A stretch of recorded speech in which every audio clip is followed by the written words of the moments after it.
Hello, everyone. This is an overview of some of the recent changes, and I think in 5.1 and 5.2.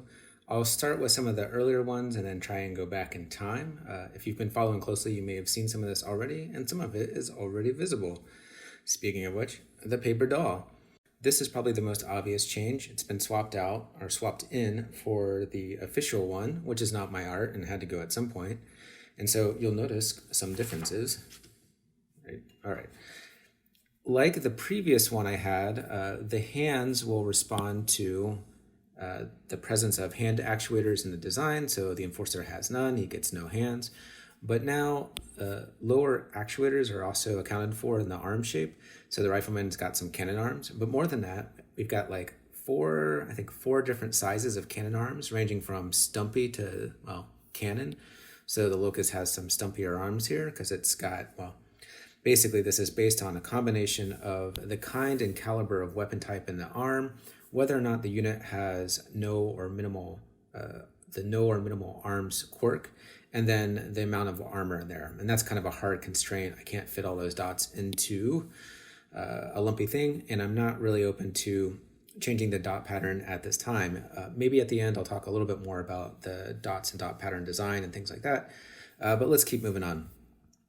The combination of, I will guess, contingencies mean things like this. The Urban Mech has no minimal arms, but it's got a big AC-10 in the right arm, so it gets a little bit longer cannon.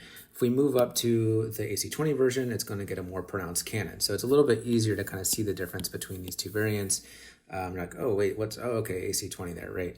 Now, the other thing that this means is that sometimes similar arms, like this guy with the AC-10 and this rifleman with the AC-10, will end up with different arm lengths because the rifleman here doesn't have the no/minimal arms quirk, but the Urban Mech does, so it gets a stumpier arm. That's kind of how it is. There's a couple other weird circumstances. I think like some of the Sentinels that carry AC2s and AC5s in the arms kind of get lengthier barrels. You can blame the art for that one. I think all of them have these pretty kind of extended arm, like cannon arms in the art. And it seems to be that the autocannons have typically like longer barrels, and so that just works out to be kind of a longer arm. Maybe in the future I'll get a little bit more detailed with that, but that's just how it's going to be for right now. If it really bothers you, feel free to leave a note in a specific variant that seems kind of weird. So I think that's about it for arms. Moving on, next edition is crippling damage tracking. So first off, I know this is an optional rule, and optional rules aren't really kind of in the scope of things I'd like to do with Flechs Sheets, but it is in the Game of Armored Combat rulebook, and it is used in some of the scenarios in there too. It's also a good candidate for automation. One, it helps bring maybe game times down because you don't have to fight to the death. Once things are crippled, then you have to deal with the kind of like, running away from the battlefield, which I think is pretty interesting, puts a nice twist on things. But it also has like 7 different conditions that qualify as crippled, ranging from like loss of a torso to engine and gyro to pilot wounds and all this stuff. And then 2 of those conditions I think are double conditions. I think it's like if you get like internal damage in 3 limbs, that counts as crippled, or 2 torsos. If the front armor is missing, that counts as crippled, So there's like maybe like 9 total conditions, and it's a little bit harder to kind of pay attention to as you're just like playing. You're like, I don't know about you guys, but sometimes I'm like, oh wait, that guy is technically crippled, so he needs to run away. And so it's pretty nice to have some kind of automated flagging around that. Now, I guess the last reason why I'm kind of adding that in there by default is it doesn't have any effect on what you can do with the sheet. It's basically just a flag.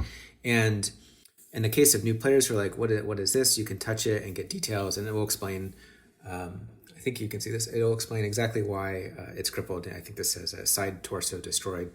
And of course, if you have different kinds of crippling damage, it'll describe that in there.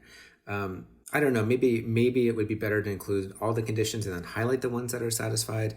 or like include multiples if there's multiple satisfied. We'll revisit that if it seems confusing to people.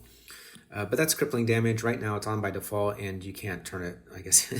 It's just there. You can't turn it off. There's no option. If that bothers people, again, like give me a holler. I'm most interested in things that are confusing for newer players. If it's just a aesthetic thing, then I get it. Thanks for letting me know, but maybe not a priority. So that's crippling damage. All right, next up, as many of you have noticed, the force management has been moved into the side panel. And so if you have an account, then you can kind of create forces, you can add new ones, you can kind of view the details without having to open them and then load them as you'd like. So I'll just load this next one called FCS. The new thing, the new thing in here, because you've probably seen all this, is the link button. So now you can pull a link to a force without having to grab it from the address bar, which isn't even showing when you're running full screen. And you don't have to load it either. So that should be handy if you're doing lots of force management. The thing about that link is it's going to be, whether it's viewable or editable, depends on whether or not the force is essentially public or, I guess, private in some sense. And I've talked about that before, but I just really quickly, by default, if you make forces, you can get a link and send it to people, but they can only view it. If you want people to be able to edit, you have to come down here to this make public button. And this will say, allow anyone to control, edit, or claim. You hit OK. And then once you send a link, it will be editable. And anyone with that link will be able to mark it, delete sheets, so on and so forth. They can also claim it and make it private to themselves. So if you're a GM and you want to create forces and then send them off to people, make sure you make it public and then you can send it to them and they can claim it. So that's the link business. That's new. The kind of claim and make public buttons are a little bit changed, so just heads up on that. This is maybe not the most visible in case you've missed it. If you click on your name, you can technically log out, and you can also delete your data. That just deletes forces and customs and things like that. If you need to delete your account, just give me a heads up, and I can remove that from you right now. I don't have like a delete account button. And heads up, if you haven't made an account, there's nothing secret to it. You just put in an email address and password, and it'll make a new one for you. I'm not doing anything with the email addresses. I just need an independent or a unique identifier.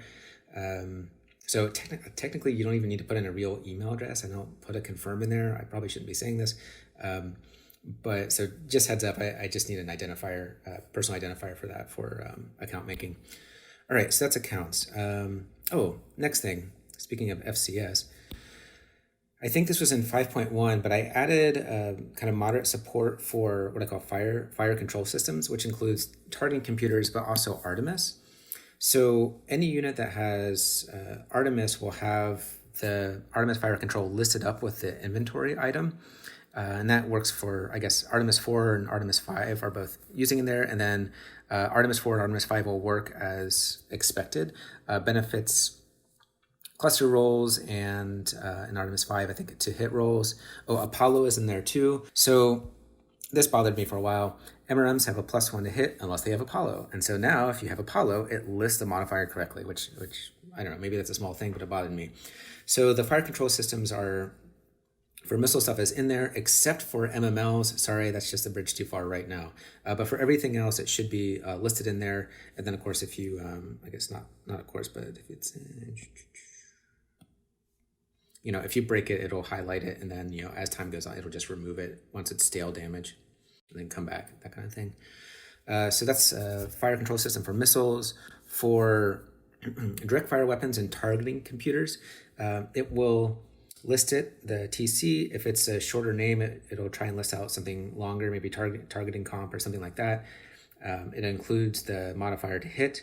It will not allow any aiming right now, and it doesn't do any of the fussy rules around like called shots with pulse lasers at the head with a target. Like that stuff is a little crunchy to handle right now.